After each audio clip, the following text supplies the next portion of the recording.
بسم الله الرحمن الرحيم. دكتور محمد خفاجة، ماجستير التركيبات الصناعية. احنا بنشرح في منهج الكومبليت دينتشر كونستراكشن.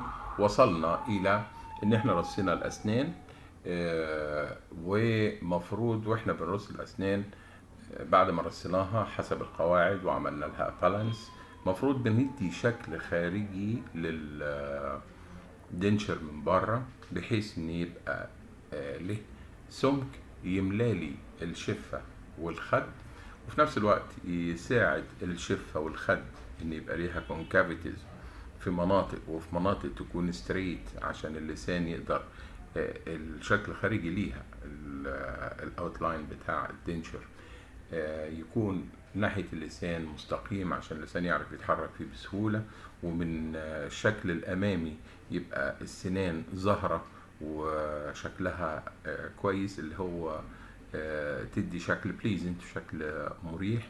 وبنقلد اللثة في الحتت الأمامية اللي بيبقى فيها ستيبلينج أو بيبقى فيها خربشة بسيطة اسمها أورنج بيل ستيبلينج، أو نمنمات صغيرة كده زي قشرة البرتقانة. انت لو بصيت في اسنانك من قدام بتلاقي فيها الصورة دي، ده عشان يديني الشكل الكويس بتاع الدنشر قبل ما نعمل له بروسيسنج. فعلى هذا الاساس احنا هنبدأ نراجع مع بعض في الفيديو اللي جاي جزئية من ألف للياء في عمايل الطقم لحد ما نوصل للبروسيسنج.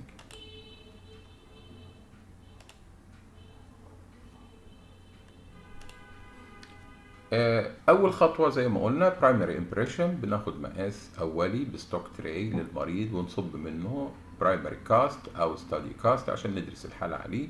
بنجهز عليه سبيشال تراي، السبيشال تراي دي بالسبيسر بتاعها عشان الدكتور ياخد بيها سكندري او فاينل امبريشن اللي احنا شايفينه، وبنصبه وبنعمل فاينل موديل ونعمل عليها الريكورد بلوكس بتاعتنا.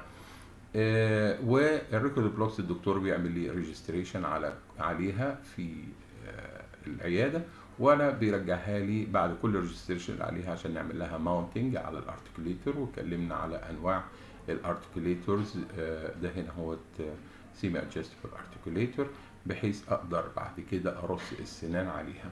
طيب بعد ما هرص السنان عليها عشان تديني مظهر جمالي بالنسبه للمريض، لازم الاسنان نعمل لها حاجه اسمها واكسنج من بره، ان اظهر النك بتاعت الاسنان تبقى واضحه كده كانها ايرابتنج من الجنجفا. بنعمل لها الستيبلينج اللي انا قلت لك عليه من شويه، الاورنج بيل ستيبلينج، عن طريق فرشه اسنان بنخبط على الشمع بحيث ان يدينا الستيبلينج ده. بنعمل لها الكيرفيتشر ده من بره باكالي وليبيالي في الابر، وبالنسبه لللور بيتعمل في باكالي وليبيالي، لكن بالنسبه لللور لينجولي بيبقى ستريت على اساس يعمل لي بيخلي الخطوط بتاعته موازيه لبعضها، دايفرجد لبره شويه، بحيث ان اللسان يبقى حر الحركه فيه.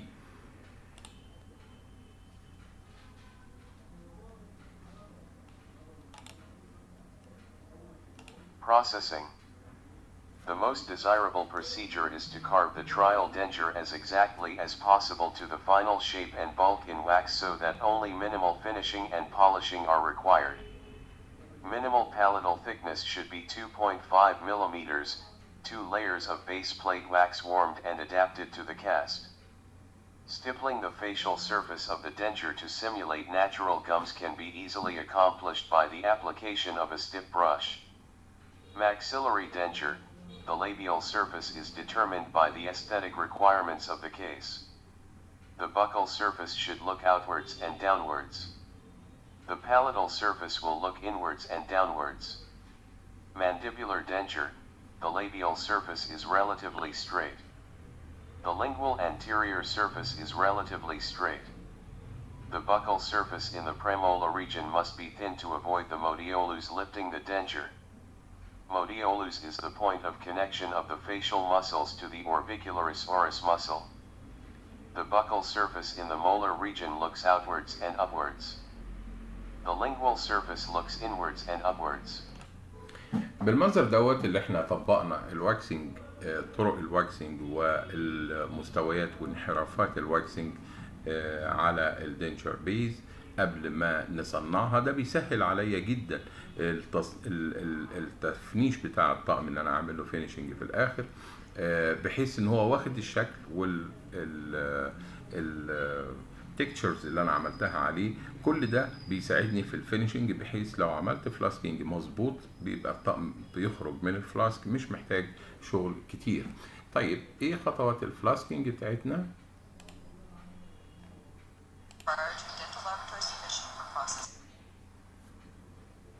بنجيب اللور موديل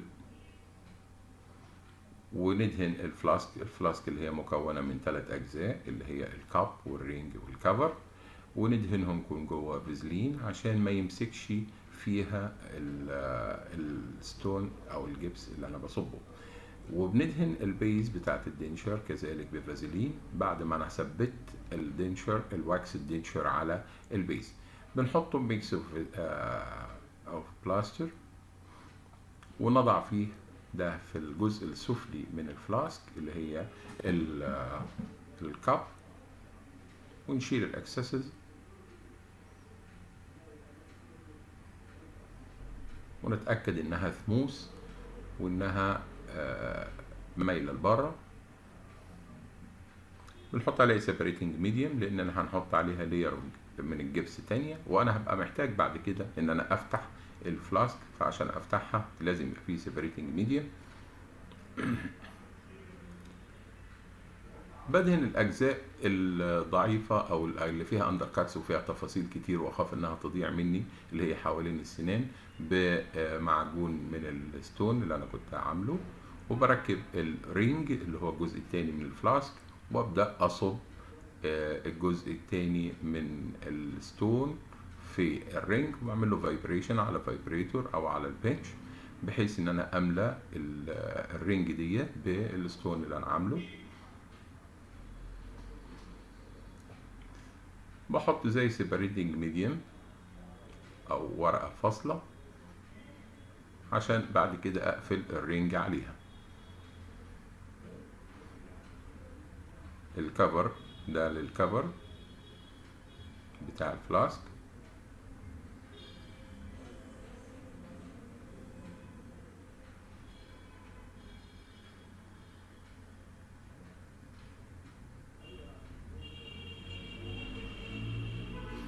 وبكبسها لحد ما ينشف، وبعد كده بحطها في بويلنج ووتر عشان اسيح الشمع واعرف افصل الجزئين من الفلاسك ببعض، واشيل الشمع الزياده، انا ده مش زياده انا عايز ارميه.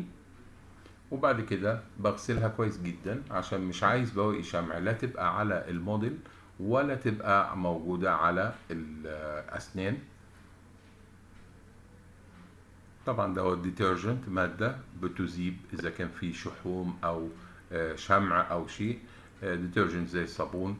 بنغسل الجزئين بتوع الفلاسك كويس جدا بمية سخنة عشان ما يتبقاش عليهم أي بواقي تفصل السنان عن قاعدة الطقم. بدهن سيبريتنج ميديم اللي هو صوديوم الجينيت،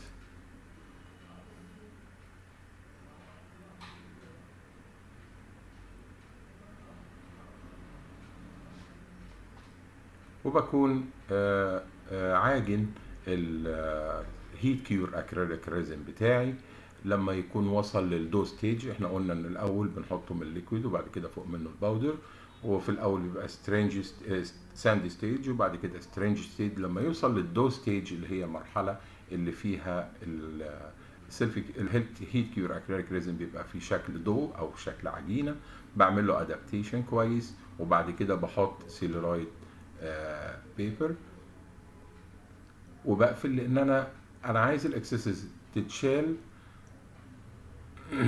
ده اسمها ترايل كلوجر او القفل الثلاثي، وده هيدروليك بريس. الزيادات زي ما انت شايف هنا اهوت بتطلع اهي، وطبعا بيبقى جنتل ما بضغطش جامد.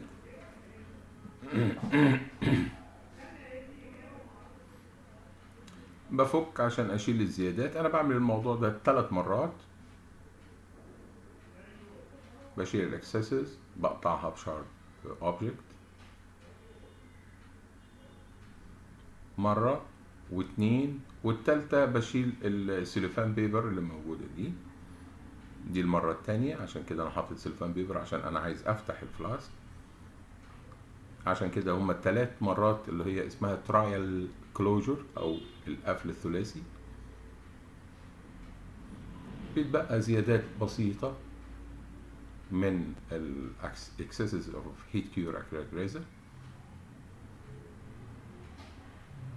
بفتحه واشيل الزيادات تاني، وبعدين بقفل القفلة التالتة من غير ما احط ورقة السليفان بينهم، لان خلاص كده انا هدخل اعمل له كيورنج الاكريل. هنا اللي هو حاطه ده اسم المريض او اسم المعمل، نوع من الدعاية ليه، بيثبتها بمونيمر.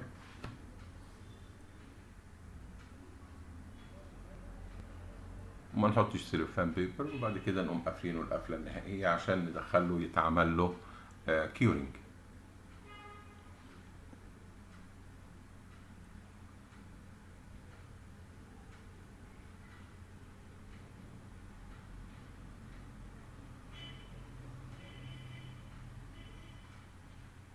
بقفله في الفريم الابر واللور، الكلام ده بيتكرر في اللور كمان، وابدا اعمل له لونج كيور لمده 8 ساعات على درجه 160.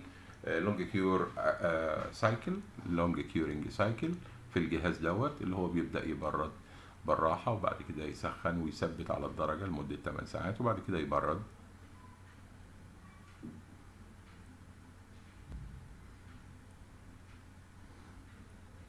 بفك الفلاسك الاجزاء بتاعتها عشان اطلع الطقم بتاعي بعد ما حصل كيورنج، او ان الاكريل حصل له كيورنج نشف الطبق خلاص.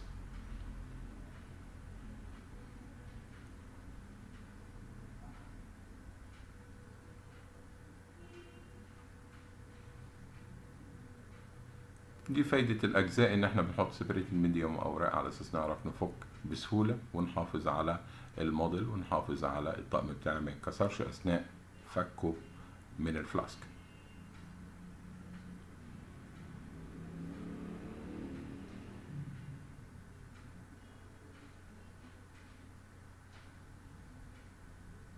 كده محافظ على الموديل وفي نفس الوقت محافظ على الطقم، عشان نعرف نعمل بيه تاني حاجة اسمها ري ارتكوليشن على الارتكوليتر، ونتأكد ان النقاط بتاعتنا مظبوطة. هي ان النقاط والتلامس بتاعنا مظبوط ومفيش هاي بوينت، ما حصلش اي ديستورشن. وبعد كده بفك الموديل من عليه. خلاص الطقم كده جاهز، لكن ما اقدرش اسلمه كده للمريض، لازم اعمل له فينيشنج. الزيادات اللي انت شايفها ديت اللي هي الشارب ايدجز دي بتتشال فينيشنج، وبعد كده بولشنج، يعني بشيل الزيادات ديت.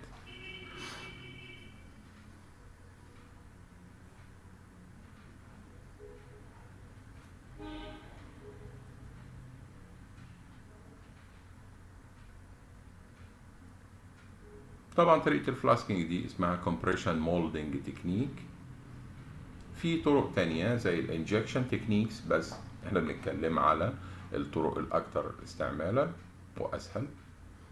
الطقم ده بعد ما حصل له فينيشنج شلت الزيادات، واذا كان في جبس او اير او اي بيمبلز اوف اكريل، يعني كور صغيرة او حتى هار رف موجودة على الاكريل، بنشيلها عن طريق ستون. هنا الطريقة اللي هو بيعملها كانش عمل واكسنج كويس، فحب يأكد على النقاط بتاعت الواكسنج وبيأكد على السطح الخارجي. انت لو عملت واكسنج مظبوط مش محتاج للخطوة ديت، لان الطقم غالبا بيطلع لك مرسوم. هنا لسه بيعمل الروت فور والكونكافيتيز اللي موجودة باكل. كل ما تعبت نفسك في الواكسنج كل ما كان شغل الطقم بتاعك سهل. هنا بيعمل له بولشنج عن طريق الكلاس ويل والبامس باودر.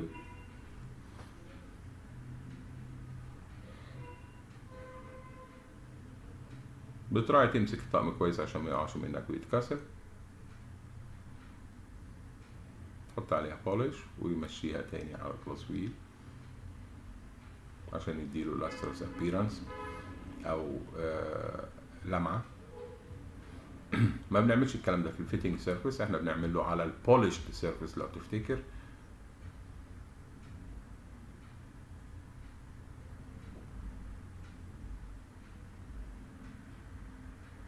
وبكده يبقى الطقم بتاعي بقى جاهز للتسليم مع المرض.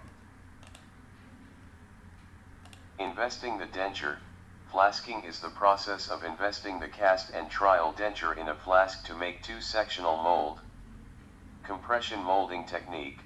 The festooned wax denture must be converted to resin to make a denture. This is done by using the wax denture as a pattern to make a mold, into which the denture base resin is inserted and cured. Procedure. The cast and mounting is soaked in water for not more than 5 minutes, otherwise the surface becomes etched. The cast is separated from the plaster articulator mounting. The plaster mounting must be saved as it will be used to reposition the cast on the articulator after denture processing. طبعا احنا بنعمل ريماونتنج تاني بعد ما نخلص الفينش دينشر، وبنحافظ على البيز بتاعته او الموديل بتاعه عشان نتاكد ان العلاقات بتاعتنا كانت بعد البروسيسنج، بعد ما دخلناه في الافران وكبسناه وضغطناه ما اتحركتش اسنان. Processing. The wax denture base is invested in a dental flask and then the wax is eliminated, forming a mold into which methyl methacrylate resin is packed. After the resin is cured, the denture is removed from the flask, finished and polished. The inside of the flask is coated with Vaseline. The cast is painted with plaster separating medium, liquid soap or Vaseline, to act as separator. Stone is mixed and placed in the base of the flask. The cast is pushed to place till it touches the base of the flask. The borders of the cast must be in level with the edges of the flask and the occlusal plane approximately parallel to the base of the flask. A plaster separator is painted on the stone. The upper half of the flask is put in place and the flask is checked to be sure that the teeth do not protrude above the top of the flask. Lab complete denture 44. The second mix is poured over the teeth till the occlusal surface of the invested teeth. The stone is wiped off the occlusal surfaces of the teeth, leaving the teeth exposed. The stone is allowed to set.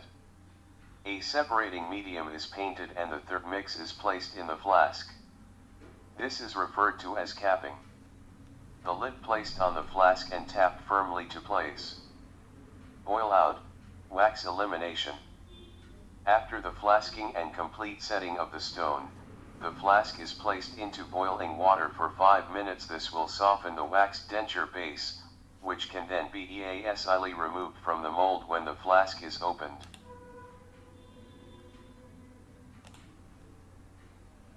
Opened. The flask opened by inserting plaster knife between the two halves of the flask. The wax denture is removed from the mold in one piece. All the teeth should remain in the top half of the flask. Any pulled teeth should be replaced back into place. The opened flask is placed in the hot water until the remaining wax is removed. Wax solvent is applied around the teeth. Hot water is used to remove all traces of the wax solvent. Acrylic resin will not adhere to a surface coated with wax. The flask is placed on its side to allow water to drain from it. After the mold and the teeth have dried, any loose tooth must be cemented to its place. Packing of acrylic resin. Enough material must be used to ensure overpacking on the first closure. A piece of wet cellophane is placed over the resin before the flask is assembled. This allows the flask to be reopened for inspection and add or remove resin without having the cast adhere to the tissue surface of the uncured resin. The lower half of the flask is placed in position on the upper half and pressed by hand and placed in bench press and closed slowly to give the acrylic resin plenty of time to flow. The flask is removed from the press, opened carefully.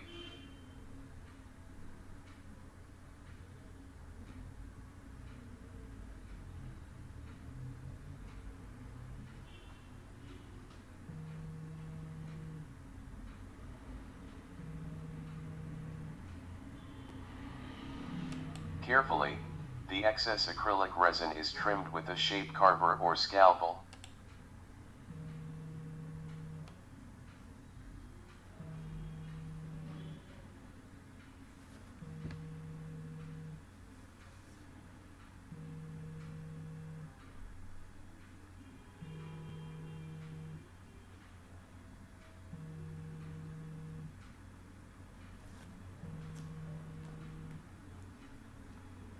بتتكرر دي 3 مرات اللي هي ترايل كلوجر.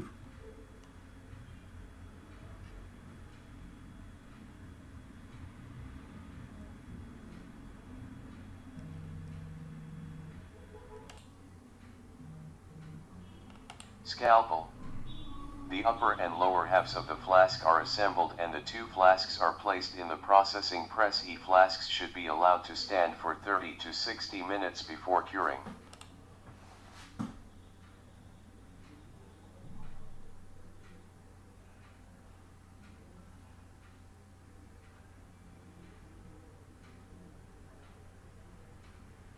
Curing. Curing of acrylic resin. Curing cycles. Most denture resin are cured by one of 2 cycles: long cycle, slow processing, 9 hours at a constant 70 degrees Celsius. Short cycle, rapid processing, 70 degrees Celsius for 1.5 hour, then boil for 30 minutes to flasking of dentures. طبعا اللونج سايكلز والشورت سايكلز دي بتعتمد على كميه الاكريل اللي انت بتعمل لها كيورنج او بتطبخها في الكيورنج ماشين.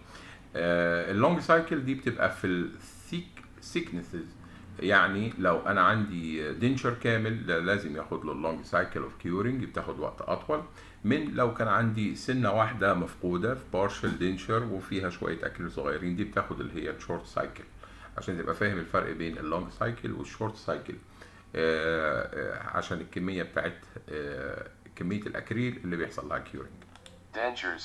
After the dentures are cured, the flasks must cool to room temperature before they are removed from the processing press.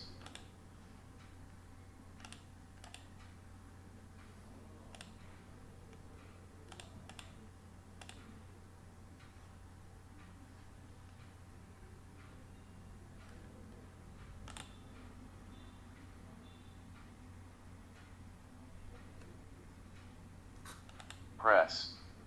The lid of the flasks removed. An alternate method is by using a hammer to strike the knockout plate on the bottom of the flask. The base part of the flask is removed, followed by the top part. A knife blade is placed at the junction between the stone cap and the rest of the stone to separate it and expose the cusp tips and incisal edges of the teeth. The stone sections are separated gently, then the stone is removed from the palate or tongue area using a knife. The denture must be kept on the cast. Care must be taken to ensure that the casts are not broken. طبعا ليه broken؟ لان انا بعمل لها ريماونتنج على الارتكليتور، عشان نتاكد بعد كل البروسيسنج اللي حصل ده ليها ما اتحركتش السنان او حصل اي مشكله فيها.